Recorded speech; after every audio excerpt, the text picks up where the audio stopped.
Comenzamos.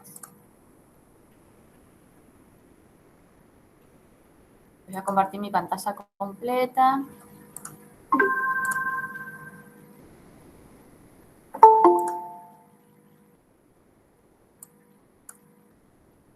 Ahí está. Bueno, sé que es medio molesto la pantalla completa para las grabaciones, pero bueno, como vamos a ir alternando entre dos diapositivas, entre dos temas, bueno, vamos a hacer eso.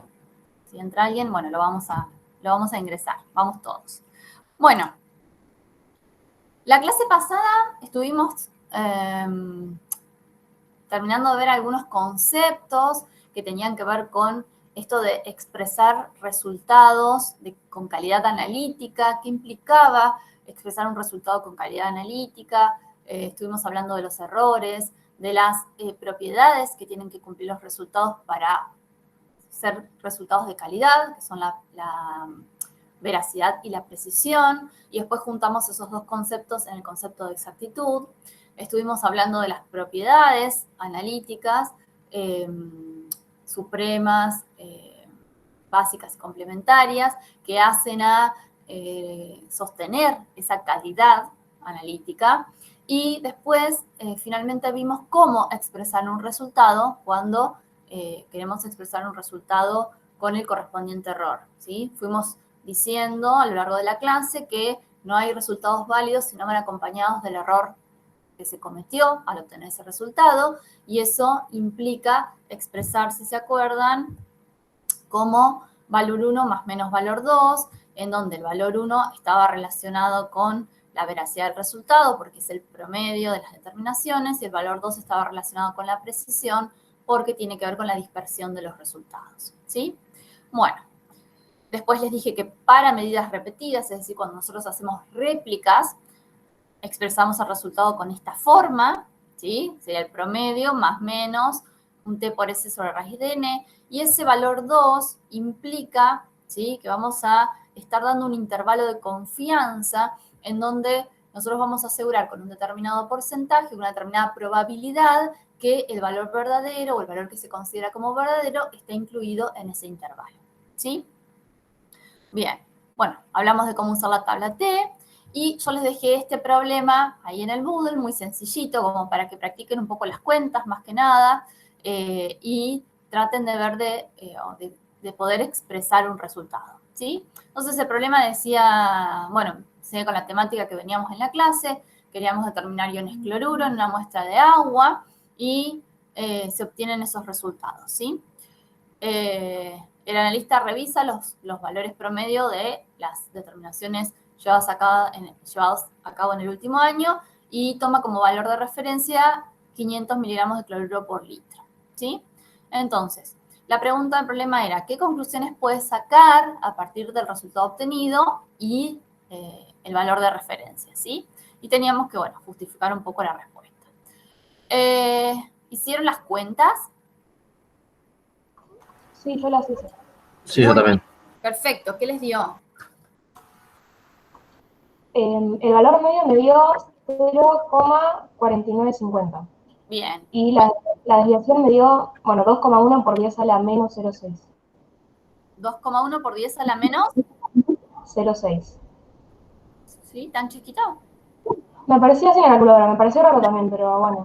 A mí me dio también, por ahí. A mí me dio 1,63 por 10 a la menos 3. Bien. A mí también. A mí me dio lo mismo. También, bueno, yo tengo ese valor. Sería 1,8 por 10 a la menos 3 tengo yo. Pero bueno, vamos cerca. A la menos 6 es muy, muy bajito como para hacer. Pero bueno, podría pasar, ¿eh? Pero ¿Cuánto les dio? ¿Cómo? ¿Cuánto les dio? 1,63 por 10 a la menos 3. Bien. A mí me dio sería 1,8 por 10 a la menos 3. Pero bueno, eso tiene que ver mucho también con cuántos decimales uno usa cuando hace las cuentas, cuando usa la calculadora, así que eso más o menos estamos ahí en el resultado. Importante decir en este punto que, no sé si lo había mencionado en la clase anterior, creo que sí, pero por las dudas lo recuerdo, que la desviación estándar es importante expresarla con al menos 2 cifras distintas de 0, ¿sí? en general. Se trata de expresar con dos cifras distintas de 0. Entonces, y también está bien lo que hicieron porque se expresa con notación científica. Entonces, yo les quería mostrar con este resultado, bueno, que necesito al menos dos cifras distintas de 0. Bueno, en el caso de ustedes sería 1,6, en mi caso me dio 1,8, ¿sí? Y está bien expresarla como 1,8, sería en mi caso, por 10 a la menos 3, ¿sí? Y las unidades del desvío estándar, esto sí sé que se los dije, van a ser las mismas unidades del valor medio, ¿sí? Van a tener las mismas unidades, ¿está? Por lo tanto, el valor 1 va a tener las mismas unidades que el valor 2, ¿sí? Bien, una vez que obtuvieron estos dos valores, ¿qué hicieron? La observación que yo escribí fue que el valor medio era menor al de referencia. Bien. Eso es cierto. Y si tenemos que expresar el resultado como para estar hablando del valor de referencia, tenemos que expresar nuestro resultado de forma, o bueno, con calidad analítica, digamos, ¿no? Es decir, como valor 1 más menos valor 2, demostrando, ¿sí?, qué errores se han cometido durante o para la obtención de ese resultado.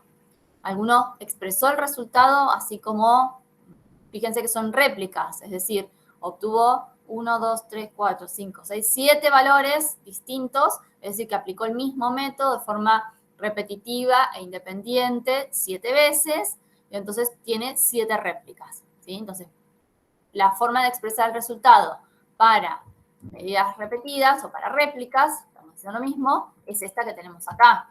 El promedio más menos t por s sobre raíz de n. Ustedes calcularon S, perfecto. Ahora lo que tendríamos que hacer es expresar el resultado así. ¿Alguien lo expresó así? Sí, yo saqué el valor 2 y me dio 1,50 por 10 a la menos 3. Bien, ok. ¿Alguien más lo sacó?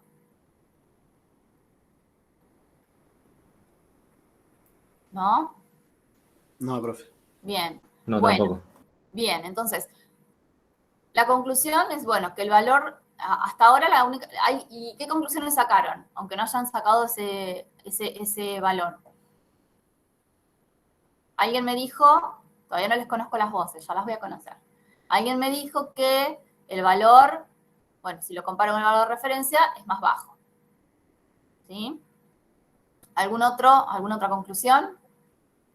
Que se puede afirmar que la muestra contiene menos clorudos de la que debería según la estadística, ya que el resultado se encuentra en el intervalo de 0,4965 y 0,4935. Ah, bien. No sé, ¿quién me está hablando? Mónica. Mónica, entonces calculaste esto. ¿Hiciste ese cálculo? Sí. Bien, ok, bien. Entonces, bueno, conclusiones sin haber calculado esto. Lo que dijo Mónica lo vamos a llegar con este cálculo. Si no todos lo hicieron, yo ahora se los voy a mostrar, ¿sí? Alguien también me habló y me dijo que lo habían hecho, a ver si me dio lo mismo, ¿sí? Si yo le voy a expresar el resultado de esta manera, X es 0,4950, promedio, ¿sí? Y ese, bueno, a mí me dio eso. Y el T, si lo buscamos en tabla, fíjense, vamos acá, si es más fácil. Si el T lo buscamos en tabla, dijimos que tiene 7 réplicas, 7 menos 1, ¿sí? Porque se busca con n menos 1 grados de libertad. Entonces 7 menos 1 es 6. Acuérdense que mirábamos al 95%, es decir, con un nivel de confianza de un 95%. Quiere decir que el valor de T en este caso, para 7 réplicas, va a ser de 2,45, ¿sí? Entonces, buscan en la tabla para 95% de nivel de confianza y n-1, es decir, 7 menos 1, 6, el valor de t es de 2,45, ¿sí? Entonces, vamos acá. Tengo un valor de t de 2,45. Entonces, solo resta hacer la cuenta. Entonces, nos va a quedar el promedio, fíjense que les pongo las unidades, ¿sí? Más 2,45, bueno, por el desvío estándar sobre raíz de 7, cada uno el desvío estándar que le dio, a los que le dio 1,6 por 10 a la menos 3 pondrían ese valor, ¿sí? Sobre raíz de n, que son 7 réplicas. Si hacemos esta cuenta que tenemos acá, a mí me dio un valor de, sería 1,7 por 10 a la menos 3, ¿sí? Se los pongo así para que vean que estoy expresando el desvío estándar, en este caso el valor 2, con dos cifras distintas de 0, ¿sí? Entonces, fíjense que después de la coma, para poder expresarlo con dos cifras distintas de 0, tengo 1, 2, 3, 4 cifras significativas, ¿sí? Y entonces el resultado se expresa con el mismo número de cifras, ¿tá? Entonces, por eso tenemos un resultado de 0,4950, ¿sí? Y las unidades del valor 1 son las mismas que las unidades del valor 2, ¿está? Entonces, recién como dijo Mónica, para yo poder comparar con ese valor, ¿sí? Yo estoy afirmando con mi resultado, con un 95% de probabilidad, que el valor que se toma como verdadero de referencia está incluido en este intervalo de confianza. ¿En qué intervalo? ¿Qué interpretábamos con esta expresión del resultado? Decían, bueno, si yo tengo esto, valor 1 más menos valor 2, quiere decir que tengo un intervalo de confianza que va a estar dado por 0,4950 menos 0,017 y 0,4950 más 0,017, ¿sí? Siempre gramos litro. Entonces, quiere decir que el intervalo en el cual se supone yo voy a encontrar el valor verdadero con un 95% de confianza va a ser este intervalo. A mí me dio 0,4933, 0,4967, ¿sí? Mónica, ¿nos dio lo mismo? No, me parece, ¿no?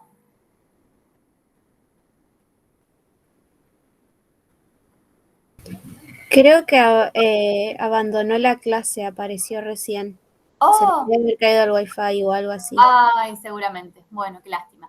Bueno, entonces, a mí me dio este resultado, no quiere decir que las cuentas estén del todo bien y por supuesto depende del valor que usen para el desvío estándar. Si usan 1,6 por eso la menos 3 va a ser ligeramente diferente, pero en realidad para poder sacar una conclusión con respecto al valor que se considera como verdadero de referencia, tengo que llegar a una expresión así del resultado, ¿sí? Si no, no puedo decir nada, decir, bueno, por ahí alguien me dijo, y claramente, es verdad, el valor es menor que el valor que se considera como verdadero de referencia, ¿sí? Y es menor.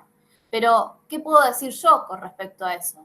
Y como que no puedo decir nada hasta que no expreso mi intervalo, ¿sí? De forma correcta. Entonces, una vez que expreso el valor de esta forma, interpreto lo que estoy expresando como valor 1 más menos valor 2, me voy a dar cuenta que el valor que estamos considerando como referencia no está incluido en mi intervalo, ¿sí? Entonces, en este caso, el valor que consideramos como referencia no está incluido en este intervalo, ¿sí? Como esta es una medida estacional, podemos decir, de iones cloruro en la muestra en agua del arroyo Napostá, bueno, puede pasar que haya variaciones. Si el valor que se considera como verdadero es un valor de un promedio de determinaciones de otro año, digamos, ¿sí? Porque a veces no se tiene un valor verdadero o un valor que podamos encontrar como referencia. Entonces, en este caso podríamos decir, bueno, que este año quizás los valores son cercanos pero menores, ¿está? Pero sí se tiene que quedar en claro que yo no puedo sacar ningún tipo de conclusión hasta que no expreso el resultado como valor 1 más menos valor 2 e identifico cuál es mi intervalo de confianza, el intervalo en el que yo estoy afirmando con una determinada probabilidad que se encuentra el valor verdadero. A partir de ahí sí puedo sacar alguna conclusión, pero antes, si no lo expreso así, no, ¿sí?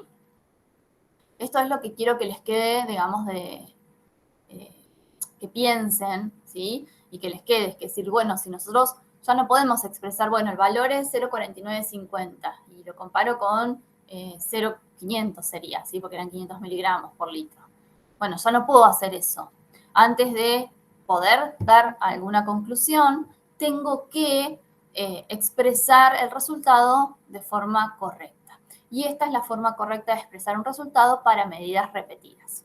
¿Está? Entonces, a partir de ahora, sobre todo seguramente para cuando les expliquen los trabajos prácticos y si Dios quiere, trabajemos en el laboratorio allá por fines de octubre, noviembre, esta es la manera de expresar un resultado en un informe que ustedes van a dar. Si yo, el resultado que voy a dar tiene que estar expresado como valor 1 más menos valor 2. ¿Está? ¿Alguna duda de esto? Profe, yo tengo una pregunta. Quiero saber por qué me dio tan mal ¿cómo es? Sí, que te dio 76. La fórmula era la raíz cuadrada Vamos a de la ver. sumatoria. Ahí. Claro, era la raíz cuadrada de la sumatoria de los valores de prueba menos el valor medio. Sí. Y sería sobre 6. Sería Ah, sobre... buenísimo, porque primero hice la raíz cuadrada y después lo dividí por 6. Ah, bien, la raíz involucra todo. Eso era. Listo. Gracias. Bien, ok, perfecto, buenísimo que lo pudimos ver. Excelente. Bueno, ¿alguna otra duda? Profe, Sí. yo, o sea, usted llegó al resultado ese de 2,45 y como que ahí yo me perdí. No entiendo cómo llegó a esa parte. ¿De dónde saqué este 2,45? Sí. Bien. Fíjense que valor 1 más menos valor 2, este valor 2 involucra el desvío estándar, que ya lo habíamos calculado con esa fórmula que recién vimos, sobre la raíz de n el número de determinaciones, en este caso se hicieron 7 determinaciones, por t. Y t, ¿sí? Es el valor estadístico que vamos a obtener de tabla. Se llama distribución de t-student, que nosotros lo explicamos en la clase pasada así un poquito por arriba, porque sí que lo van a ver en mucho más detalle cuando hagan tratamiento de datos medioambientales, ¿sí? Por ahora nos vamos a limitar solamente a usar la tabla para poder expresar el resultado, ¿está? Entonces, ese valor de t lo tengo que sacar de esta tabla. Y esta tabla, acuérdense que era una tabla, un cuadro de doble entrada. Si tenemos, por un lado, las probabilidades, la probabilidad, el nivel de probabilidad con el cual vamos a trabajar, que dijimos que en química analítica trabajamos con el 95%. Y por otro lado tenemos la columna de los grados de libertad, que se calculan como el número de determinaciones menos 1. ¿Sí? Entonces, en este caso, el número de determinaciones son 7. Menos 1, 6. Quiere decir que en esta columna tengo que parar en el valor 6. Y como en química analítica usamos el 95% de probabilidad, es decir, que decimos que el valor que consideramos verdadero se encuentra con un 95% de probabilidad dentro del intervalo de confianza que yo estoy expresando, entonces 6 me voy a la columna de 95% y el valor de t que encuentro es 2,45. Y ese es el valor de t que vamos a usar para hacer las cuentas acá, ¿sí? Este t sale de esa tabla. ¿Sí? Sí, ahora sí entendí. Perfecto. Gracias. Nada, por favor. Bien. ¿Alguna otra duda? Bueno, entonces, para los que no hicieron estas cuentas, para los que no lograron hacerlo, no tuvieron suficiente tiempo para poder hacerla, bueno, traten de hacer las cuentas, así ven si más o menos manejan los cálculos de promedio, desvío estándar y demás, y traten de expresar el resultado, ¿sí? Como valor 1 más menos valor 2, como para practicar y tenerlo en cuenta, ¿sí? Ya les digo que en la práctica después les van a enseñar a calcular el desvío estándar con la calcu, ¿sí? Ahora, yo se las voy a mandar para que vean de dónde sale ese desvío estándar y que les quede el concepto de qué es ese desvío estándar, que no es solamente un numerito que calculo con la cálculo, sino que nos da una idea de la dispersión de esos resultados, ¿sí? Por eso lo calculamos de esa manera, ¿está? Entonces, bueno, los invito a los que no lograron hacerlo, que intenten practicarlo para que lo tengan en cuenta para lo que resta, ¿está? Bien, bueno, con esto terminamos la primera unidad y entonces en la clase de hoy vamos a hacer un breve repaso, muy por encima de algunos conceptos de lo que tiene que ver con equilibrio químico, ¿sí? Muy por arriba algunos conceptos, y por ahí vamos a introducir algún concepto nuevo, ¿sí? Asociado con esto. Bueno, ustedes sabieron en la materia anterior de qué se trata el equilibrio químico, y así en un ejemplo muy sencillo, ¿sí? Para que tengamos una idea intuitiva, o recuperemos esa idea intuitiva que tenemos de equilibrio químico, vamos a presentar este ejemplo en donde tenemos dos gases, A y B, que se comportan de forma ideal y que están a la misma presión en un recipiente que los contiene, y A y B están separados entre sí por una pared, por un tabique, ¿sí? Por supuesto que es debido a la naturaleza que tienen estos gases, las moléculas de gas van a estar todo el tiempo moviéndose y chocándose entre sí, produciendo colisiones entre sí y con el recipiente que las contiene. ¿Qué pasa si este recipiente en el cual tenemos A y B por separado, ¿sí?, quitamos esa pared, ese tabique? Bueno, lo que vamos a ver ahí es que vamos a tener un flujo neto de moléculas de A que van a migrar hacia el compartimento de B y un flujo neto de moléculas de B que van a migrar hacia el compartimento de A, ¿sí? Un tiempo después, vemos que cada vez más moléculas de A están en el compartimento de B y cada vez más moléculas de B están en el compartimento de A, hasta que se llega a un punto en el cual, ¿sí?, las moléculas de A y las moléculas de B están en todo el recipiente, ¿sí? Entonces, en este punto, ¿sí?, decimos que se alcanza el equilibrio, ¿tá? Alcanzamos un equilibrio. ¿Eso qué quiere decir? Bueno, en este caso, que no se van a ver más cambios a nivel macroscópico, si ya no voy a ver tanto como las moléculas de A migran hacia B y las de B hacia A, sino que lo que voy a ver acá es como que no hay ningún cambio, ¿sí? Entonces, no veo cambios a nivel macroscópico, no los puedo ver. Sin embargo, eso no quiere decir que las moléculas de A y las moléculas de B no sigan moviéndose, colisionando entre sí y con el recipiente que les contiene, ¿tá? Entonces, llegamos a una idea de que el equilibrio químico, ¿sí?, se produce cuando no se ven más cambios a nivel macroscópico, pero sin embargo, ¿sí?, seguimos teniendo cambios en el sistema sigue cambiando, ¿está? Cuando hablamos de equilibrio químico, en este caso, A y B no eran sustancias que reaccionan, ¿sí? A y B no reaccionan entre sí, dijimos, eran dos gases que se comportan de forma independiente. Cuando hablamos de equilibrio químico, estamos hablando de un sistema reaccionante, y en este caso, es decir, donde vemos una reacción química, en el cual no vamos a observar más cambios macroscópicos a medida que va pasando el tiempo, pero esa reacción continúa, ¿sí? Esa es la idea de equilibrio químico. Yo ya no veo más cambios a nivel macroscópico, ¿sí? Parecería que el sistema está, vamos a decir, entre comillas, quieto. Sin embargo, es un sistema dinámico, ¿sí? Esa reacción continúa pasando. ¿Está? Bien. Entonces, sabemos que una reacción química va a transcurrir a una velocidad finita, ¿sí?, y tiende a alcanzar una posición final de equilibrio.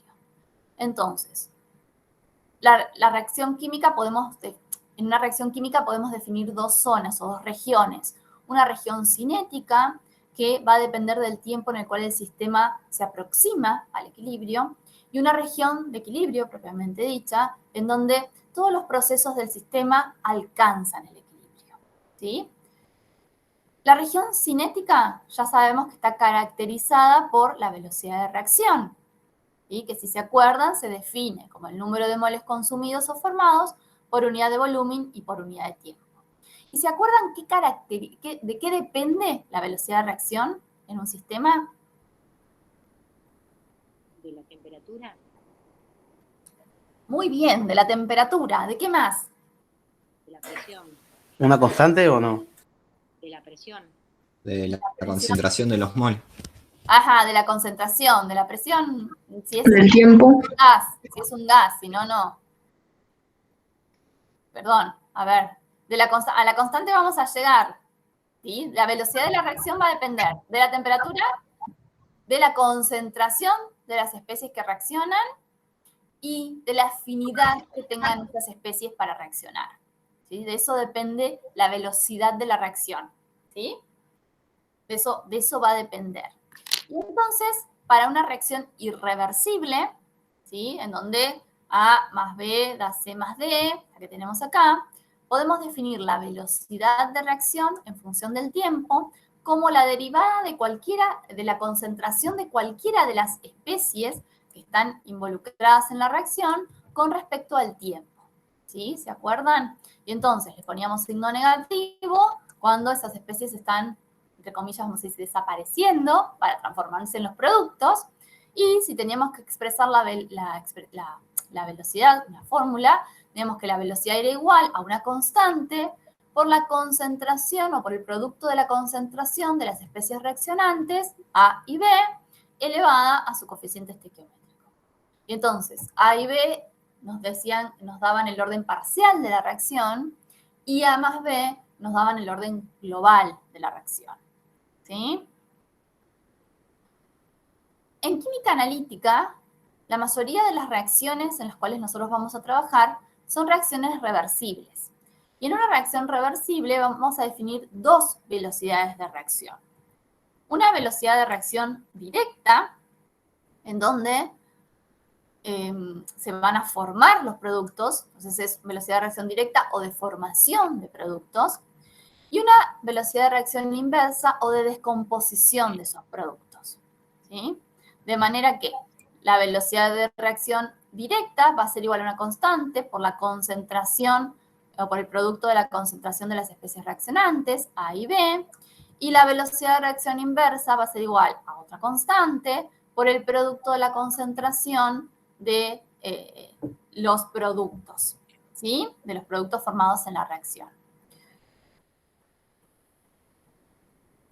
Uy, al revés. Fíjense ahora este gráfico. Velocidad en función del tiempo, ¿sí? Entonces, ¿qué vemos acá? Vemos que tenemos a tiempo cero, ¿sí?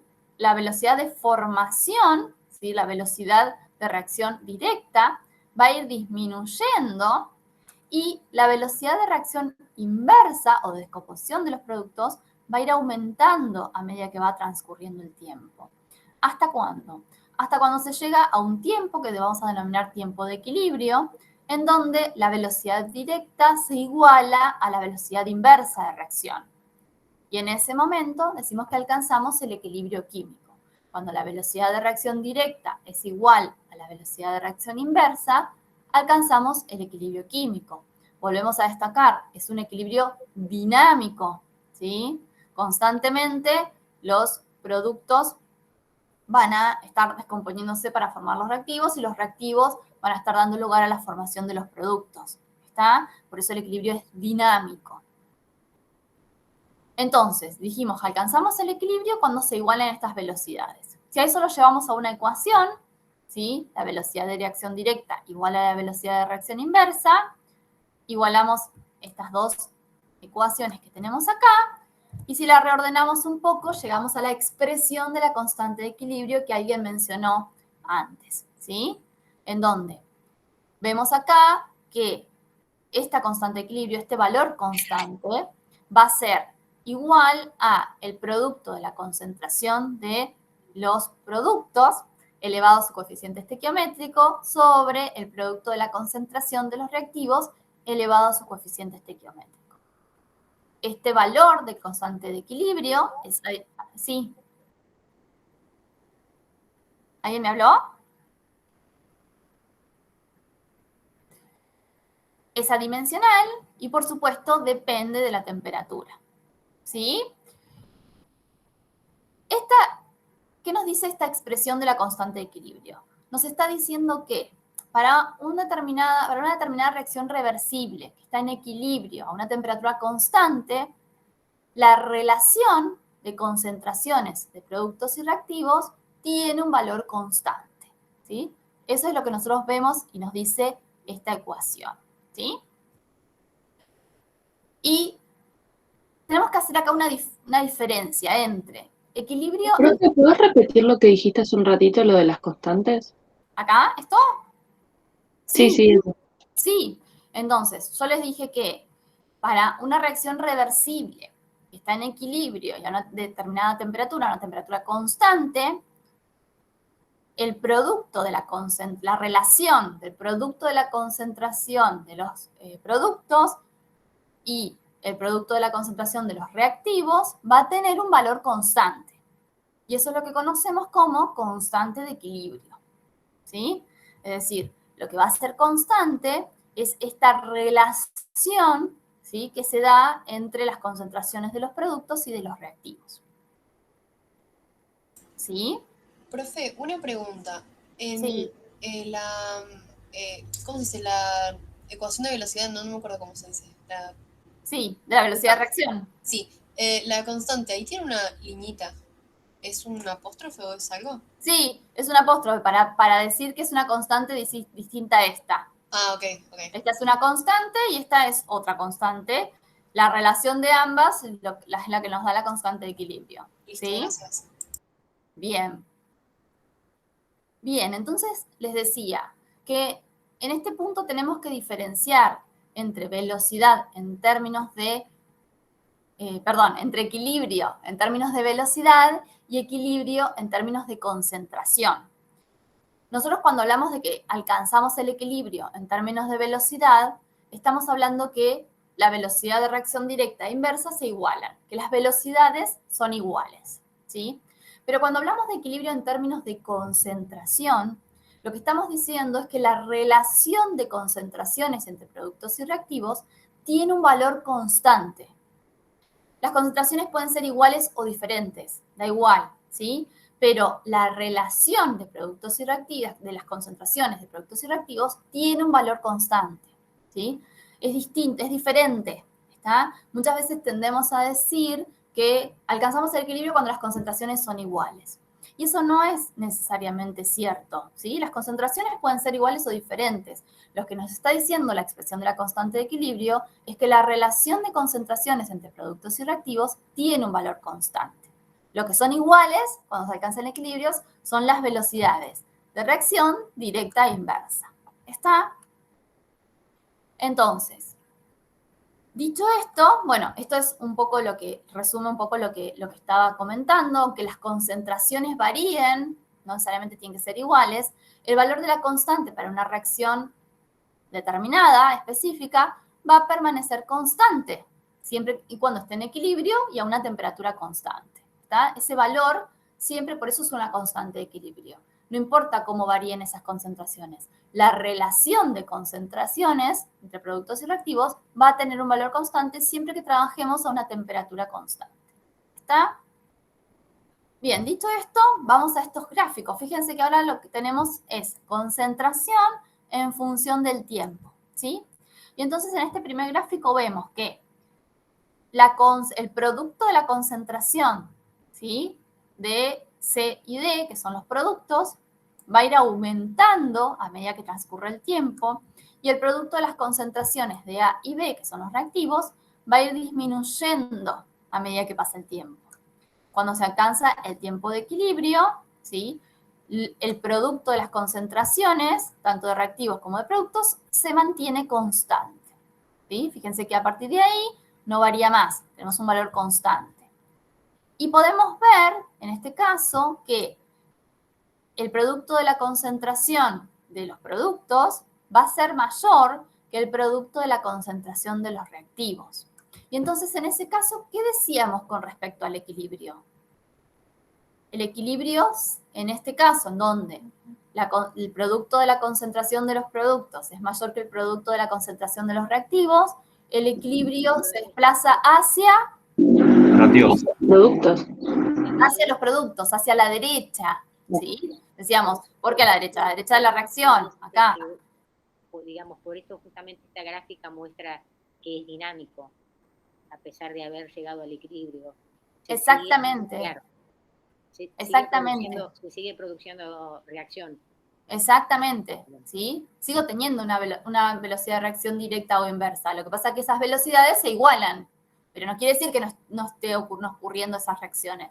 Solo que esas velocidades son iguales. Por eso el equilibrio es dinámico, ¿sí? Y en este caso, fíjense, bueno, decíamos que el equilibrio se desplaza hacia la derecha. Y entonces, ¿cómo es el valor de la constante de equilibrio? Más grande. Podemos poner mayor que ¿qué? Mayor que el de los reactivos. Sí. Y entonces decimos, fíjense, es este cociente. Claro. Va a ser mayor que... Si el producto de C y D y A y B fueran iguales, la constante sería igual a 1. ¿Cómo? Mayor que 1.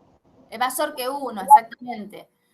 Si el producto de las concentraciones de los productos fuese igual al de los reactivos, la constante tendría un valor de 1. Entonces, si tomamos eso como referencia, cuando el producto de la concentración de los productos es mayor que el de los reactivos, la constante va a tomar un valor mayor que 1. ¿Sí? Y decimos que en este caso el equilibrio está desplazado hacia la derecha. Y en el otro gráfico, fíjense, ahora tenemos que la concentración inicial, el producto de las concentraciones de los reactivos va a ir disminuyendo y el de los productos aumentando, o sea, se comportan de la misma manera, pero sin embargo, cuando se alcanza el tiempo de equilibrio, el producto de la concentración de los reactivos, va a ser mayor que el producto de la concentración de los productos. Y entonces en ese caso decimos que el equilibrio está desplazado hacia la izquierda. Hacia los reactivos. Exacto, o hacia los reactivos, y el valor de la constante, ¿cómo va a ser? Menor a 1. Menor a 1.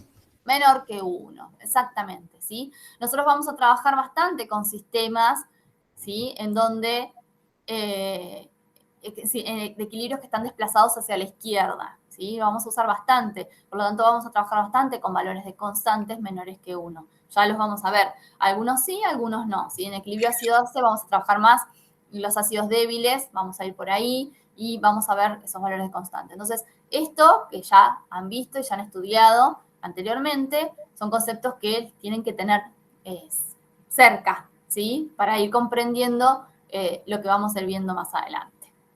Excelente. Bueno, entonces, eso que ya sabemos, la constante de equilibrio nos va a dar un indicio de la tendencia o dirección en la cual se produce la reacción, ¿sí? Y entonces, si es mayor que 1, ya sabemos que el equilibrio va a estar desplazado hacia la derecha o hacia los productos, y si es menor que 1, el equilibrio va a estar desplazado hacia la izquierda o hacia los reactivos, ¿sí? Bueno, solo para recordar cómo se expresan estas constantes de equilibrio, ¿sí?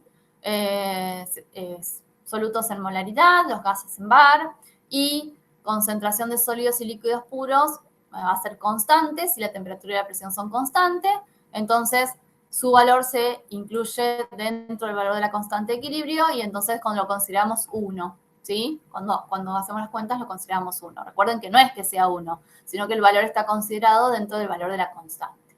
¿Está? Bien. Bueno, esta expresión de la constante de equilibrio, tal como la vemos, ¿sí? Está dada para sistemas que se comportan de forma ideal. ¿Qué quiere decir que un sistema se comporta de forma ideal? Está dada para cuando en un sistema, ¿sí?, las moléculas de reaccionantes van a comportarse como si estuvieran de forma independiente, como si no tuvieran ningún tipo de interacción, ni entre ellas ni con el medio, ¿sí? Eso es un sistema que se comporta de forma ideal. Cuando no hay interacciones o cuando consideramos que no hay interacciones, ¿sí?, entre las moléculas de las sustancias reaccionantes, ni entre ellas ni con el medio, ¿sí? Sería un sistema cerrado. ¿Por qué cerrado? Porque no hay influencia exterior, solo sí. No hay influencia con el entorno. No hay influencia del entorno, sería algo así, exactamente, ¿sí? No hay interacción, no hay ningún tipo de interacción. Entonces se comportan de forma totalmente independiente, se considera su comportamiento de forma totalmente independiente y entonces tenemos esta expresión de la constante de equilibrio. Sin embargo, nosotros sabemos que esto no es tan así, ¿sí? Sino que si estamos trabajando en un sistema, ¿sí?, que tengamos electrolitos en una disolución, vamos a tener interacciones. Y entonces, a eso vamos, ¿está? Ahí vamos a lo que vamos a ver hoy. Solo para recordarles, primero, qué es un electrolito, ¿sí? Acuérdense que los electrolitos se disuelven, primero, un electrolito se llama electrolito, por eso que les puse acá abajo, para recordar, ¿sí? Son sustancias que en solución tienen iones libres que van a tender a conducir la electricidad, ¿sí? ¿Y qué dice la teoría de Arrhenius de estos electrolitos? Que cualquier electrolito disuelto en agua tiene tendencia a disociarse en sus iones. Quiere decir que si yo tengo una disolución de un electrolito, ese electrolito se va a tender a disolver, a disociar en sus iones. Entonces lo que voy a tener son especies iónicas en disolución, ¿sí? Entonces, si yo tengo disoluciones de electrolitos, los iones de ese electrolito que van a estar en disolución, y según la teoría de Renio, ese electrolito se va a disociar y voy a tener esos iones en disolución, no van a existir como iones aislados, sino que van a existir como el producto de interacción con el solvente, ¿sí? No los voy a tener como iones aislados, los voy a tener como el producto de interacción con el solvente. Y entonces, acá tenemos una clasificación de qué tipo de interacciones puede haber entre el soluto y el disolvente, ¿sí? Entre las especies iónicas, el electrolito y el disolvente. Y entonces los podemos clasificar según la naturaleza de la interacción en interacciones ion-dipolo, covalentes o electrostáticas o ion-ion, ¿sí? O también las podemos clasificar según la naturaleza de los productos que se van a formar y las podemos clasificar entonces en formación de complejos, de hidratación o solvatación o de asociación iónica, ¿sí? Pero ¿qué pasa con esta clasificación? Bueno, establecimos hasta ahora que si tengo electrolitos en disolución, esos electrolitos van a tender a disociarse en sus iones y si se disocian en sus iones, vamos a tener interacciones de esas especies iónicas con el disolvente, que pueden ser estas que vemos acá. Pero esta clasificación que hacemos de las interacciones es una clasificación más bien formal. ¿Por qué? Porque puede darse lugar en una disolución más de una de estas interacciones. No necesariamente vamos a tener una única interacción, ¿sí? Por ejemplo, un complejo se puede formar con enlaces covalentes, pero muchos complejos tienen una gran influencia de interacciones electrostáticas, ¿sí? O cuando estamos hablando de hidratación o solvatación de especies iónicas en disolución, bueno, se forman cuántos hidratos se van a formar, ¿sí? ¿Qué tipos de hidratos? ¿Cuántos hidratos se van a formar? Se van a formar por interacciones iónicas. Es decir, esta clasificación que vemos según las interacciones es una clasificación más bien formal. Y entonces, si yo tengo electrolitos en disolución, sé que van a interaccionar con el solvente y que pueden interaccionar por más de una forma, por más de una de estas formas con ese solvente, ¿sí? Entonces, estas interacciones van a ser la causa principal del comportamiento no ideal de las disoluciones de electrolito, ¿sí? Es decir, ya no se van a comportar como especies aisladas, independientes entre sí, sin ningún tipo de interacción, sino que van a haber interacciones, ¿sí? Entonces, volviendo a la expresión de la constante de equilibrio que vimos recién, ¿sí? Dijimos, bueno, esta expresión de la constante de equilibrio está dada para un sistema que se comporta de forma ideal. Ahora, teniendo en cuenta esto de las interacciones, bueno, si yo tengo un electrolito en solución, se hidrata, se forma un hidrato, ¿tengo que considerar la concentración de ese hidrato en mi expresión de la constante de equilibrio? Es una especie que está en disolución. Y si se hidrata, ¿hasta qué extensión se va a hidratar? ¿Tengo que considerar la concentración de todas las especies, todos los hidratos que forma esa especie en disolución? ¿Lo considero? ¿No lo considero? Entonces, ahí es donde empieza a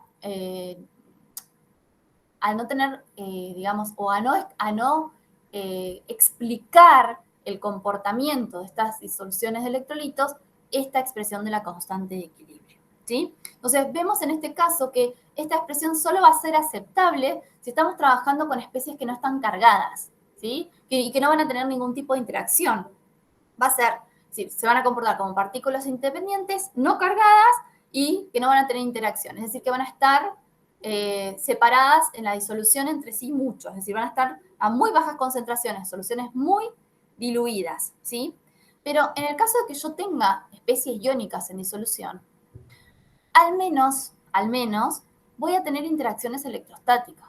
Si yo tengo especies iónicas en disolución, sabemos que al menos vamos a tener interacciones electrostáticas, ¿sí? Y entonces, esta expresión de la constante de equilibrio, tal como la conocemos, ya no va a explicar o no nos va a va a representar ese sistema, ¿sí? Entonces, esta expresión de la constante de equilibrio solamente va a ser válida en condiciones en que estas partículas estén lo suficientemente alejadas entre sí para que su interacción sea mínima y despreciable, ¿sí? Para que no haya interacción entre ellas. Solo va a ser válida para soluciones de electrolitos cuando estos electrolitos, cuando estos iones de los electrolitos estén lo suficientemente alejados entre sí como para que no haya interacción entre ellos o que esa interacción se pueda despreciar. Y eso solamente se da en soluciones muy, muy diluidas, ¿sí? Lo que llamamos dilución infinita, ¿sí? Digamos, en soluciones muy diluidas podemos considerar que las disoluciones de electrolitos se comportan de esta manera. Entonces va a estar explicado por la expresión de esta expresión de la constante de equilibrio tal como la conocemos. Pero si esto no es así, al menos tenemos que considerar ciertas interacciones. Y entonces ya el sistema no se va a comportar como un sistema ideal, ¿sí?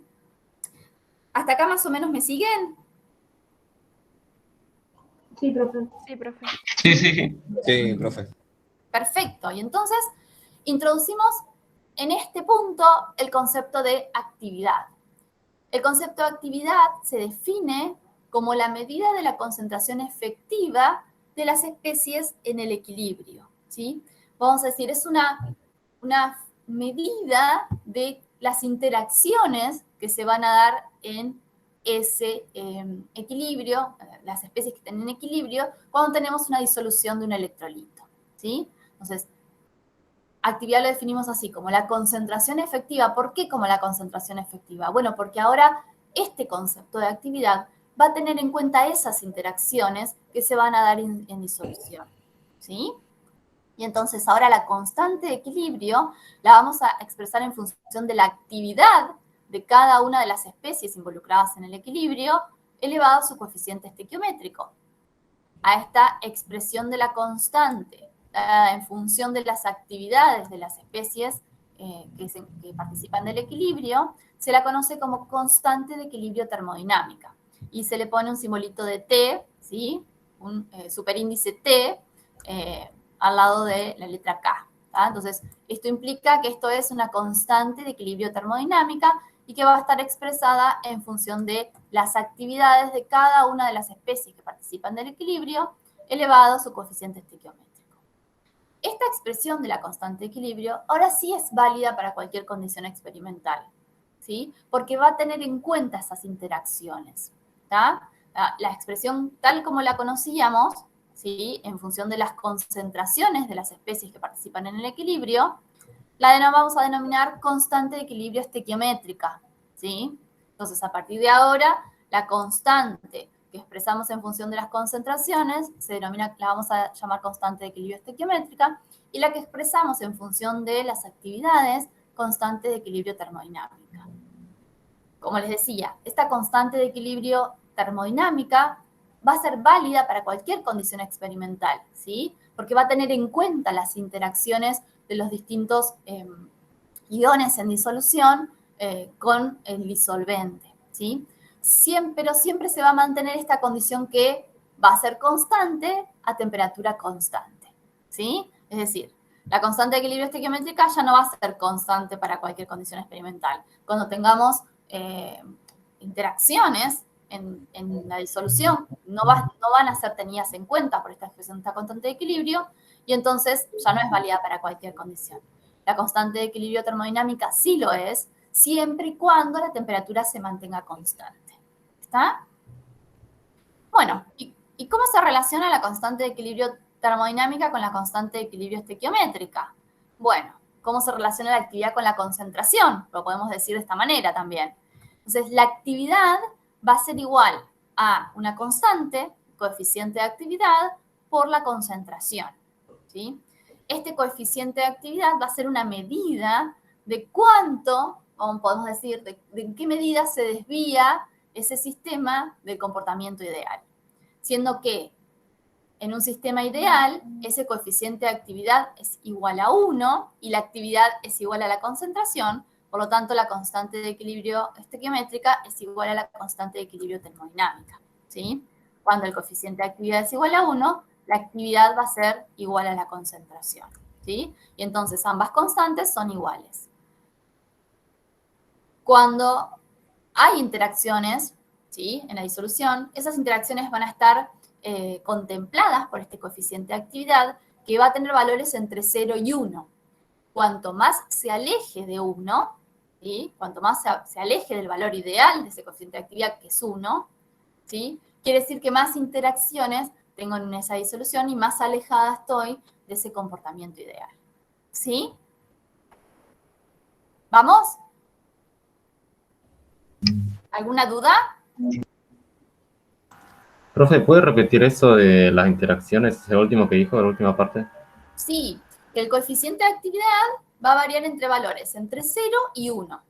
1 considerando el comportamiento ideal, cuando la actividad es igual a la concentración. Y menos de 1 va a considerar todas las interacciones, es decir, cuanto más interacciones estén contempladas y que haya en esa disolución, más lejano va a ser el valor del coeficiente de actividad de ese valor de 1. Más pequeño va a ser, más cercano a 0 va a ser. ¿Está? Y entonces, ¿qué eso quiere decir? Que más se aleja ese sistema del comportamiento ideal. Gracias. Bien.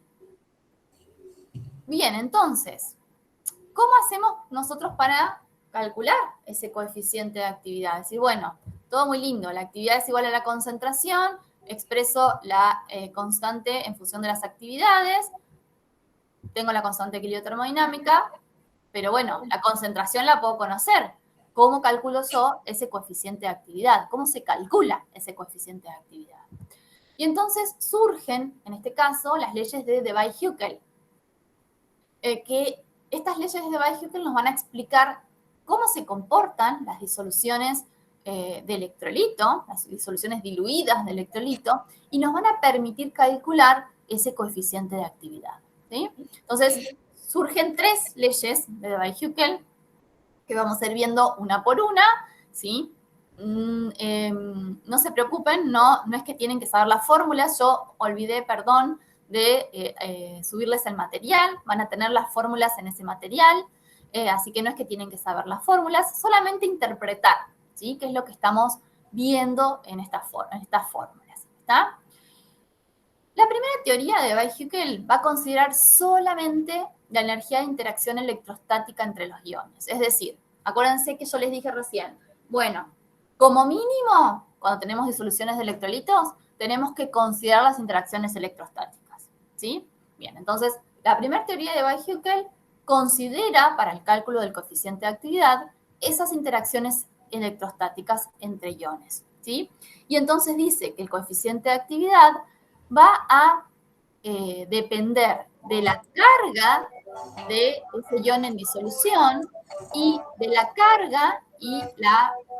¿Alguien tiene música que puede silenciar? Gracias. Entonces, ese coeficiente de actividad va a depender de la carga, fíjense, el coeficiente de actividad para un determinado ion en disolución va a depender de la carga de ese ion en la disolución y de la carga y la concentración del resto de los iones que se encuentren en esa disolución a través del concepto de fuerza iónica, ¿sí? Está ahí que tenemos acá, en donde, fíjense, la fuerza iónica va a ser igual a 1/2 de la sumatoria de la concentración. Profe, Sí. perdón, ¿puedo volver a repetir toda la fórmula? Porque me pegué una mareada impresionante. Perdón. Sí, vuelvo, no, por favor, vuelvo a repetir.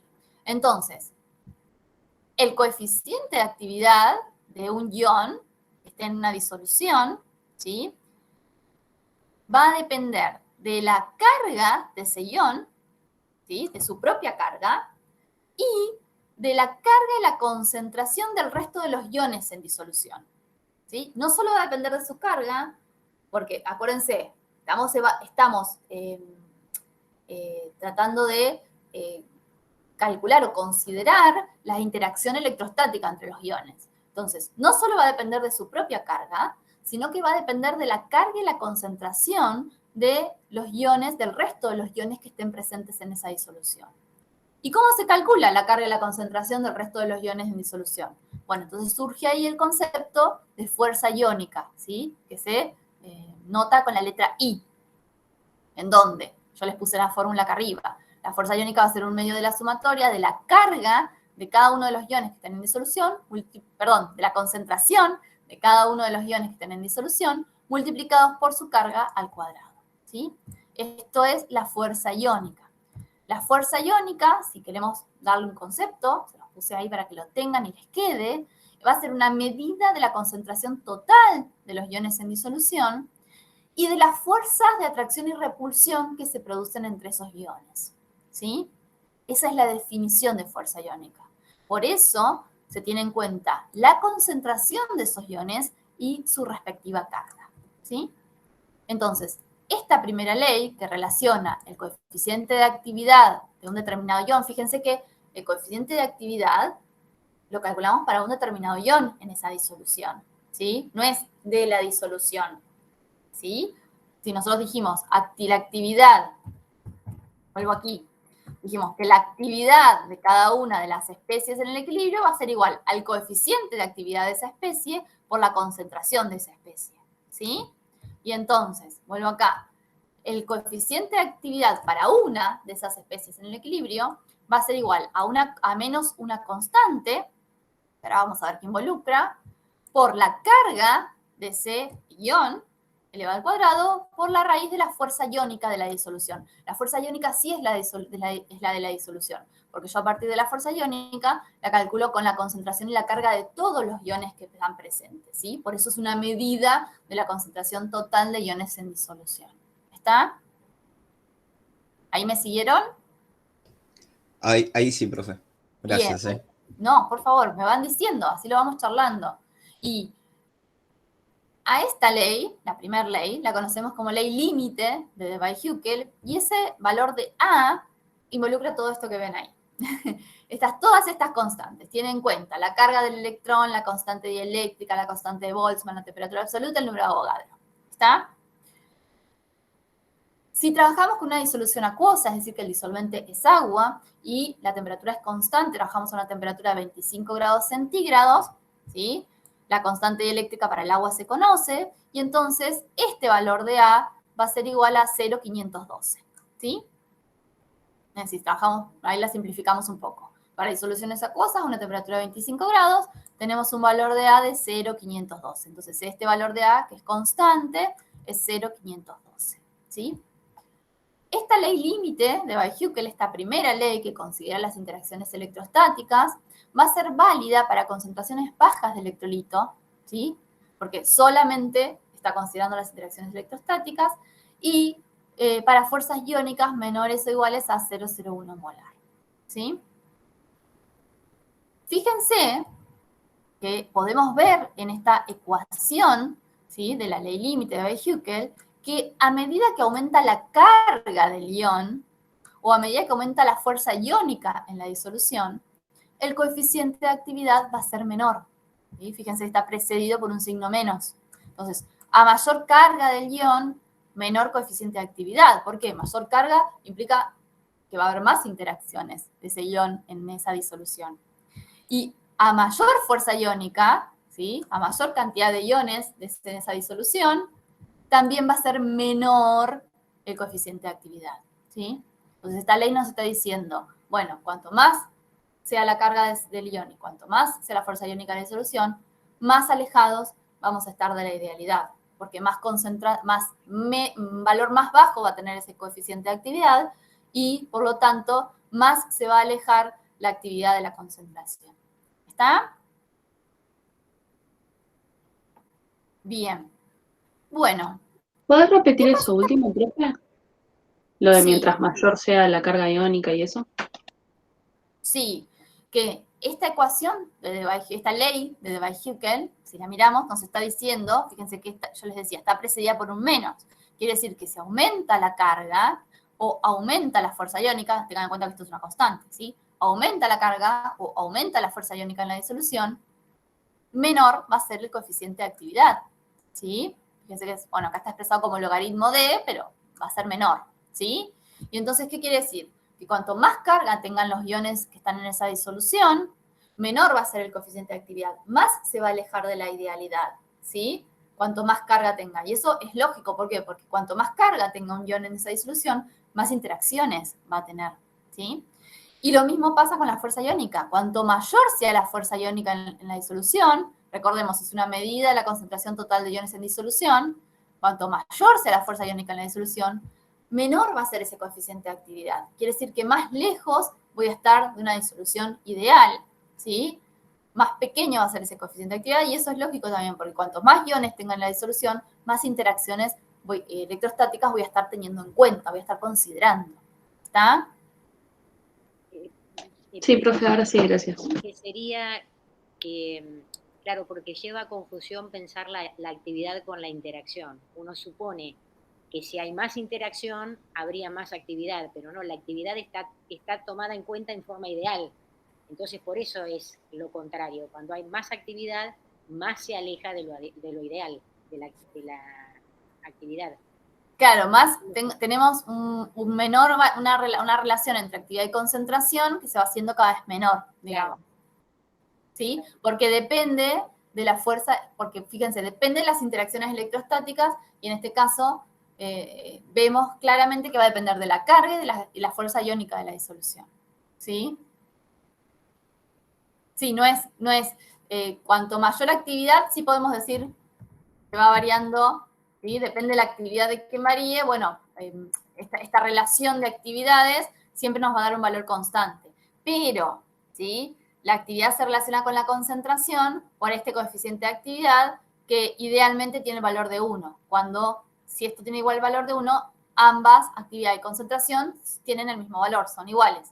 A partir de ahí, ¿sí? El coeficiente de actividad solo puede disminuir. ¿Sí? Ojo con eso. ¿Ah? ¿Sí o no? Sí. Sí. Sí, profe. Perfecto. Bueno, entonces, esta primera ley de Debye-Hückel, dijimos, es válida solamente para cuando tenemos, o solo consideramos, en realidad, interacciones electrostáticas entre iones, pero no está considerando, estamos trabajando con concentraciones bajas de electrolito, con fuerzas iónicas bajas, ¿sí? Y no está considerando el tamaño que tienen esos iones en disolución, ¿sí? Entonces, esta primera ley de Debye-Hückel solo va a tener en cuenta las interacciones electrostáticas y no está considerando que estos iones en disolución van a ocupar un determinado volumen, ¿sí? Van a tener un determinado tamaño, ¿sí? Y entonces, la segunda teoría de Debye-Hückel tiene en cuenta, además de las interacciones electrostáticas, las dimensiones de esos iones en disolución, ¿sí? Y entonces surge lo que se conoce como ley límite ampliada de Debye-Hückel. Entonces, si se fijan en la expresión de la ley, el numerador es exactamente igual a la ley límite que vimos recién, y tenemos un denominador que incluye un término A, que va a ser la distancia mínima de aproximación entre los centros de los iones, ¿sí? Esa distancia mínima de aproximación es equivalente a lo que conocemos como radio del ion solvatado, ¿sí? Y va a tener valores entre 3 y 5 amps, ¿sí? Va a variar, depende cuál sea el radio de ese ion, ¿sí? Y también tiene una constante B que va a depender otra vez del número de Avogadro, de la constante dieléctrica, ¿sí? Y de la temperatura. Fíjense ahora, esta ley límite ampliada de Debye-Hückel, que tiene en cuenta la carga del ion, la fuerza iónica de la disolución, pero además va a tener en cuenta la dimensión de los iones en esa disolución, va a ser válida para concentraciones que estén entre 0,05 molar y 0,1 molar, ¿sí? Si yo tengo que calcular, ¿sí?, la distancia mínima de aproximación del centro de los iones, o lo que es equivalente el radio del ion solvatado, es complejo calcularlo para cada ion, no es tan sencillo calcular para cada ion. Entonces surge, para un cálculo más rápido, más sencillo, lo que se conoce como ley límite ampliada simplificada. Le vamos agregando palabras al nombre de la ley. Ahora ya no es ley límite ampliada, sino además es simplificada. ¿Por qué? Bueno, porque vamos a considerar en esta ley límite ampliada simplificada que la disolución que estamos trabajando es una disolución acuosa, que la temperatura es de 25 grados centígrados y por lo tanto este valor de B va a tener este valor que vemos acá. Y además vamos a considerar el valor mínimo de 3 Armstrongs, ¿sí? Teniendo en cuenta el radio de iones que se solvatan en una disolución acuosa que tienen una sola carga, ¿está? Entonces, en ese caso, vamos a considerar que el valor de A va a ser igual al valor de 3 Armstrongs. Teniendo en cuenta eso, vamos a llegar a esta expresión, ¿sí? Bueno, acá justamente se simplifican A y B, y entonces 0,512, ¿se acuerdan? Era el valor de A, la constante A que vimos recién para soluciones acuosas a temperatura de 25 grados centígrados, ¿sí? Y ahora teniendo en cuenta estas consideraciones para los valores de A, y el valor, A minúscula sería, y el valor de B, entonces llegamos a esta expresión, ¿sí? Que se conoce como ley límite ampliada simplificada de Weihouckel. Profe, ¿qué era la B? ¿La B larga? Sí. Esta constante, es una constante, ¿sí? Que va a involucrar el número de Avogadro, la constante dieléctrica y la temperatura absoluta. ¿Sí? Sí. Ah, y la constante de Boltzmann. Para trabajar con esta fórmula vamos a tener que saber, o sea, digamos, además de entender el concepto y todo lo que representan, saber cómo armarlas y cómo trabajar con ellas, con datos de algún lado. Sí, vamos a hacer un ejemplo ahora con datos. Ah, pero en la práctica, digamos, no hay que hay una tabla de datos y ya tenemos que completar. No, en la práctica no van a tener... en la práctica de los problemas, no van a tener cálculos de actividad, ¿sí? Ahora ya cuando veamos el fin de la historia van a ver por qué. Pero sí es importante que sepan los conceptos, ¿sí? Entonces por eso vamos acá. Ahora voy a hacer un cálculo para que vean cómo se aplica, ¿sí? Pero fíjense que ya les dije, bueno, se complica calcular. ¿Por qué? Porque estas leyes, estas teorías o leyes, surgen a partir de observaciones experimentales. Entonces, la primera ley, la primera teoría de Weihouckel se observó, vamos para atrás, que era válida y que coincidía con las observaciones experimentales que se daban para soluciones que tenían concentraciones bajas de electrolito y fuerzas iónicas menores a 0,01 molar, ¿sí? Para ese tipo de disoluciones, esta ley explica el comportamiento, ¿sí? Y eso se correlaciona con el comportamiento experimental que era observado, ¿sí? Para la segunda pasa lo mismo, ¿sí? Se dice, bueno, es válida para concentraciones entre 0,05 y 1 molar, y esto, ¿por qué es válida? Bueno, porque esta expresión explica el comportamiento de disoluciones que tienen esa concentración, ¿sí? Y que, bueno, que se correlaciona esta ley, esta expresión matemática, con el comportamiento que se observaba de forma experimental, ¿sí? Pero no es tan sencillo hacer el cálculo, por ejemplo, de la distancia mínima de aproximación del centro de los iones, ¿está? Se sabe entre qué valores va, pero varía con los distintos sistemas. Por eso se llega a una expresión de ley ampliada simplificada, que es la que en realidad se usa para los cálculos, ¿está? No se usa esta. Se termina usando esta, bueno, que es válida, ¿sí? Se toma el menor valor y se utiliza para iones de una sola carga, ¿está? En realidad, ese es el valor que se considera, pero la verdad es que la ley se aplica en general. Sería igual, porque si no tendríamos que tener, como vos decís, una tabla que me diga, bueno, y depende mucho la disolución en la que esté ese electrolito, y va a ser el valor de A, de la minúscula, estoy hablando siempre, ¿no? De la. Entonces, ¿cómo hago? Bueno, por eso se calcula experimentalmente, y si yo realmente quiero calcularlo así con rigor, tendría que medir experimentalmente cuál es el radio de ese ion en esa disolución en particular. Por eso se considera un valor de 3, digamos, y surge esta ley ampliada simplificada, que fíjense, ahora se simplifica tanto que solamente necesito como dato la carga y la fuerza iónica de la disolución. Ambas las puedo calcular sin problema, ¿sí? La carga ya está al cuadrado.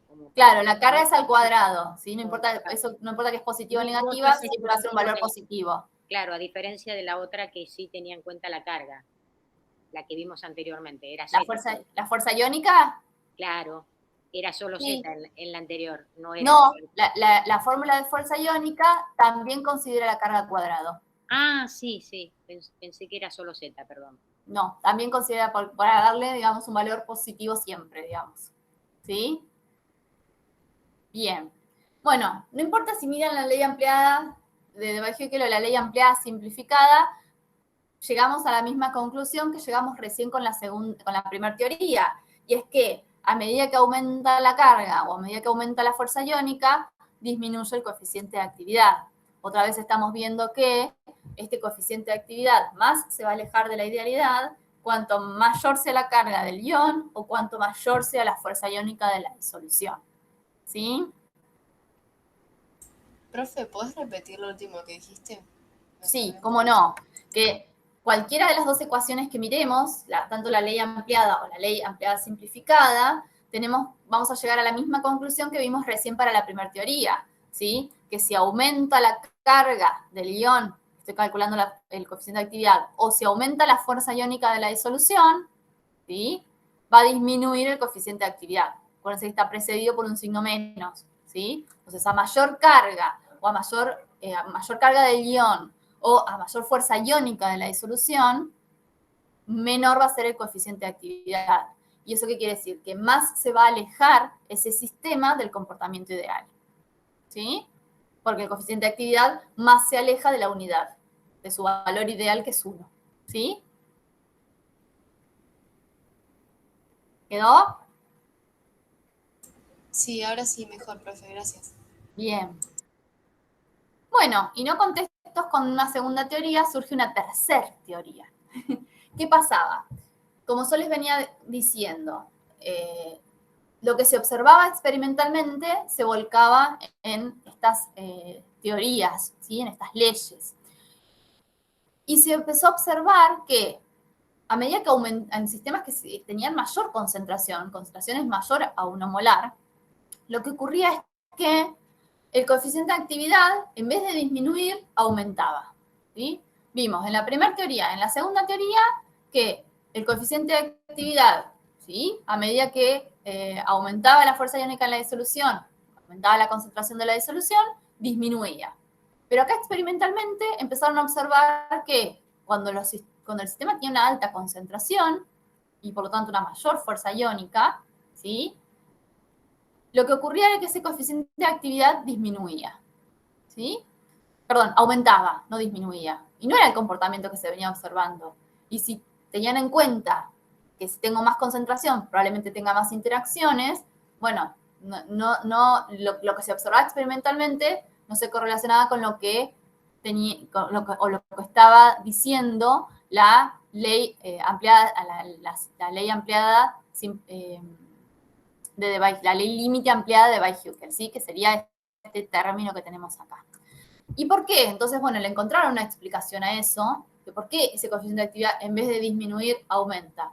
Bueno, eso se atribuyó a las fuerzas de repulsión, que a soluciones más concentradas se empezaban a hacer más importantes entre iones que estaban solvatados, ¿sí? Esas fuerzas de repulsión en soluciones más concentradas cobraban, digamos, tenían mayor valor, ¿sí? Y por lo tanto, por eso, en vez de ver una disminución de ese coeficiente de actividad, se veía un aumento.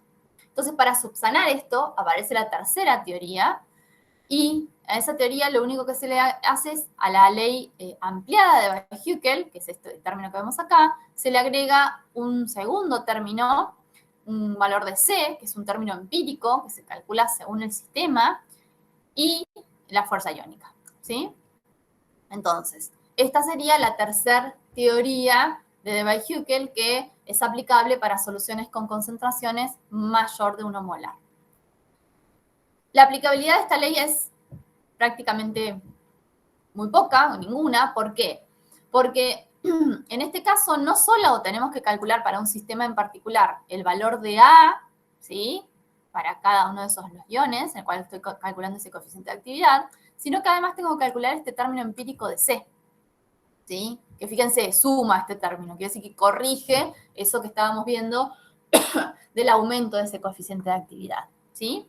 Entonces, La aplicabilidad de esta tercera teoría realmente no es demasiada porque es muy difícil de aplicar, de poder usarla para calcular el coeficiente de actividad, porque no solo tengo que calcular el A, la minúscula, sino que además tengo que calcular el C para cada sistema, para cada ion en particular, ¿sí? Entonces, prácticamente pierde aplicabilidad. Pero bueno, explica un poco qué es lo que pasa cuando aumenta la concentración de las disoluciones. Y es debido a este comportamiento principalmente a que también al aumentar la concentración, también aumentan las fuerzas de repulsión. ¿Sí? Bien. Entonces, bueno, vemos en este gráfico, ¿sí?, un poco de la conclusión que estamos sacando con estas teorías. Fíjense, estamos graficando el logaritmo del coeficiente de actividad en función de la fuerza iónica, ¿sí? Entonces vamos a ver cómo varía este coeficiente de actividad en función de la fuerza iónica de una forma gráfica. Bueno, acuérdense, el valor ideal para el coeficiente de actividad es 1, ¿sí? Por lo tanto, el logaritmo de 1 es 0 y estoy acá, ¿sí? En este punto. Este sería el valor ideal cuando la actividad es igual a la concentración. Y entonces vemos en este gráfico que para fuerzas iónicas bajas, ¿sí?, tomamos como valor bajo, alto, como parámetro 1 por 10 a la menos 3, ¿sí? Para fuerzas iónicas menores a 1 por 10 a la menos 3, vemos que la desviación del valor ideal no es mucha para distintos iones con distinta carga. Sin embargo, para fuerzas iónicas más elevadas, vemos cómo se va desviando de la idealidad, ¿sí? Fíjense cómo va disminuyendo el valor del coeficiente de actividad, que se hace más importante para iones con mayor carga. Esto que decíamos recién, ¿sí? Que el coeficiente de actividad depende de la carga. Cuanto mayor va a ser la carga, menor va a ser el coeficiente de actividad. Bueno, eso lo vemos gráficamente acá, ¿sí? Fíjense, para iones de una sola carga, para fuerzas iónicas más elevadas, hay una desviación de la idealidad, pero no es demasiado pronunciada. Sin embargo, para iones con 2 cargas y 3 cargas, esa desviación del valor ideal se hace cada vez más notoria para fuerzas iónicas elevadas, ¿sí? Para fuerzas iónicas más bajas, fíjense, en este caso prácticamente no hay diferencia, y aquí la diferencia, bueno, es muy, muy pequeña, ¿sí? Pero ya a partir de fuerzas iónicas más elevadas, vamos a decir, tomar como parámetro 1 por 10 a la menos 3, vemos cómo vamos viendo esa desviación de la idealidad, ¿sí? Acá lo vemos en números, fíjense, valor de fuerza iónica en función y valor de coeficiente de actividad según la carga, que puede ser más menos 1, más menos 2, importa la magnitud de la carga y no tanto el signo, ¿está? Entonces, fíjense que, ¿qué pasa con el coeficiente de actividad para iones de una sola carga? No importa si es positiva o negativa. A medida que aumenta la fuerza iónica, vemos una disminución, ¿sí?, de ese valor de coeficiente de actividad, cada vez más lejos de 1, ¿sí? Fíjense, pero que se hace mucho más notorio cuando la carga es de 2 o de 3. Fíjense cómo va variando, por ejemplo, para la misma fuerza iónica, vamos a tomar el valor de 0, 0, 100, el valor para el coeficiente de actividad de una sola carga es 0,90, pero es 0,67 para un ion cargado tiene 2 cargas, y es 0,41 para un ion con 3 cargas, ¿tá? Entonces, vemos cómo, a medida que aumenta la carga de ese ion, vamos viendo esa disminución del coeficiente de actividad, ¿sí? Porque, por supuesto, tenemos más interacciones involucradas, ¿está? Bueno, llegamos a este problema, ejemplo problema. A ver, ¿qué hora es? Bueno, no vale espiar. ¿Quieren que lo hagamos y con esto terminamos la clase o quieren copiarlo y lo charlamos mañana? Les doy la opción. Yo preferiría que lo hagas, profe. ¿Lo hacemos? Sí, Bueno, sí, dale, hagámoslo. Yo también, profe. Listo, hagámoslo entre todos entonces, no me dejen solita. Bueno, a ver, tengo coeficiente de actividad del ion bario, ¿sí?, en una disolución acuosa de 0,05 molar de nitrato de bario, ¿sí? Es una sal, por lo tanto, vamos a considerar temperatura 25 grados centígrados y vamos a considerar un valor de A de 3 Armstrongs, aunque estamos viendo que el bario tiene 2 cargas, ¿está? Bueno, no importa, igual vamos a considerar ese valor de A como de 3 Armstrongs, ¿está? Bien. Bueno, nitrato de bario es una sal que se va a disociar en sus iones en bario y nitrato, ¿verdad? Hasta ahí vamos. Es algo que ya ustedes ya saben y que vamos a terminar de repasar mañana. ¿Tá? ¿Qué pasa con las sales y electrolitos fuertes y electrolitos débiles, ¿no? Bueno, es un electrolito fuerte y se va a disociar en sus iones, va a estar en disolución acuosa, por lo tanto, la teoría de Arrhenius dice que se va a disociar en sus iones, entonces en bario y en nitratos, perdón, ¿sí? Bien, dice que la concentración de la solución de nitrato de bario es 0,05 molar, ¿sí? Por lo tanto, la concentración de ion bario en disolución va a ser 0,05 molar y la de nitratos va a ser 2 por 0,05 molar, ¿sí? Hasta ahí vamos, nada nuevo, ¿verdad? Sí, hasta ahí bien. Perfecto, bueno, entonces, tenemos que calcular el coeficiente de actividad del ion bario, ¿sí? Fíjense la concentración, 0,05 molar, ¿sí? Entonces, voy a volver para atrás. Aguántenme. ¿Qué ley? Fíjense. ¿Qué primera teoría, primera no, qué teoría o ley de Debye-Hückel vamos a aplicar para poder calcular ese coeficiente de actividad? La primera ley eran concentraciones bajas, fuerzas iónicas menores a 0,01 molar. La segunda ley, las concentraciones variaban entre, las concentraciones bajas del otro son menores a 0,05 molar, ¿sí? En la primera ley, en la segunda ley tenemos concentraciones entre 0,05 y 0,1 molar, y en la última teníamos concentraciones mayores o iguales a 1 molar, ¿sí? Estamos en la segunda. Estamos en la segunda, muy bien. Entonces, ¿qué tienen que hacer ustedes en primer lugar? Ver con qué concentración, ¿sí?, se está trabajando. Entonces, según la concentración con la que estamos trabajando, es la teoría de Debye-Hückel que vamos a aplicar para calcular el coeficiente de actividad del ion bario en particular, ¿sí? Entonces, vamos a usar la segunda y vamos a usar la ampliada simplificada. No nos vamos a complicar porque nos están dando el valor de A, aunque no, el ion bario no es de una sola carga, pero bueno, vamos a trabajar con un valor de A de 3 Armstrong, ¿sí? Si trabajamos con un valor de A de 3 Armstrong y a temperatura de 25 grados, esta es la expresión de la ley ampliada simplificada y la podemos usar, ¿sí? Bueno, entonces, miramos esto y decimos, listo, voy a calcular el logaritmo, tengo que calcular el coeficiente de actividad. Bueno, la carga del ion bario. ¿Qué carga tiene? 2. Más 2. Excelente. ¿Y la fuerza iónica de la disolución? Si tenemos en cuenta que solamente en disolución tenemos nitrato de bario, la tengo que calcular. Entonces, la fórmula para calcular la fuerza iónica era esa, ¿sí? Igual a 1/2 de la sumatoria de la concentración de cada uno de los iones en disolución multiplicado por su carga al cuadrado, ¿sí? Entonces, fíjense, ahora, por más que yo esté calculando el coeficiente de actividad para bario, la fuerza iónica es de la disolución completa. Por lo tanto, vamos a calcular 1/2 vamos a sumar entonces de la concentración de bario, 0,05, multiplicado por su carga al cuadrado, ¿sí? Sería más 2 al cuadrado, más el otro ion que está en disolución es el nitrato. ¿Qué concentración tiene? 2 por 0,05, 0,1, multiplicado por su carga, menos 1 al cuadrado, ¿sí? Fíjense, ¿cómo que estoy calculando la fuerza iónica en un ejemplo muy sencillo?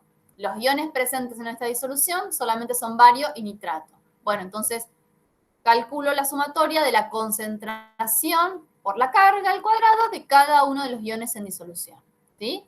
Entonces, esto sería, ¿sí?, para el bario y el nitrato. A mí me da un valor de fuerza iónica, entonces, en esta disolución de 0,15, ¿sí?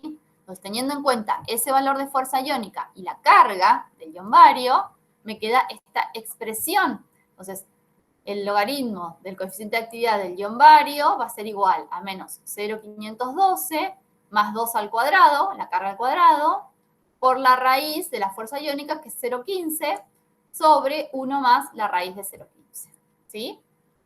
Si hacemos esta cuenta, vamos a llegar a estos valores, ¿sí? Y por lo tanto tenemos un valor del coeficiente de actividad para el ion bario de 0,27, ¿sí? Fíjense qué bajo que es y qué lejos que está del valor 1, que sería el valor ideal, ¿sí? Bueno, en esta disolución que solamente estamos considerando bario y nitrato, tenemos un valor para ese coeficiente de actividad de 0,27, ¿sí?